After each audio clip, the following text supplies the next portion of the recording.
Johannesburg, in Alistair Coetzee's now widely disseminated letter to South African Rugby Union CEO, Yuri Roux, the embattled Springbok coach ends with the following line: "I am of the view that an urgent meeting needs to be set up with the Executive Council of Saru. I believe that it is in the interests of South African rugby, as well as to avoid any reputational damage towards both Saru and myself."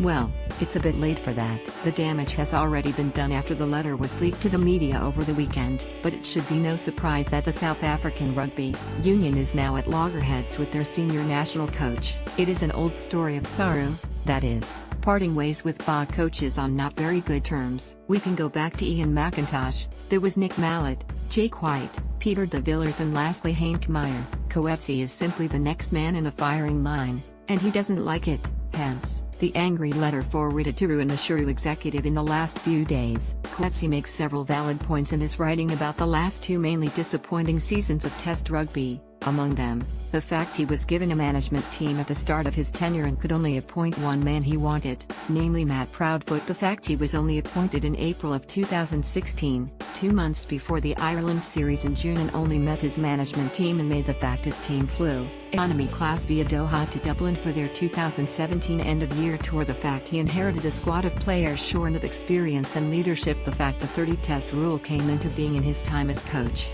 denying him the chance to pick some younger players plying their trade overseas. According to Coetzee, all these factors played a role in the Boks slipping down the rankings and losing several tests during 2016 and 2017. That may be, but the reality is there are all sorts of challenges in international sport, and Coetzee cannot blame anyone but himself for making poor selections over the last 2 years. And, at the end of the day, his team, the one he picked and coached, wasn't good enough. He can blame all sorts of things, as he does in his letter, but the Boks are no better off now than they were at the end of the World Cup in 2015. It's only results that matter in the end. But as much as Coetzee is to blame for the demise of the Boks, and is in hindsight maybe not the right man to be coaching them, the coach has every right to be fighting for his job, and if anyone, including Saru, believes this little battle is going to go away in the next few days, they've got a surprise coming. Some reports suggest Coetzee and Saru will come to an agreement about the way forward in the next week,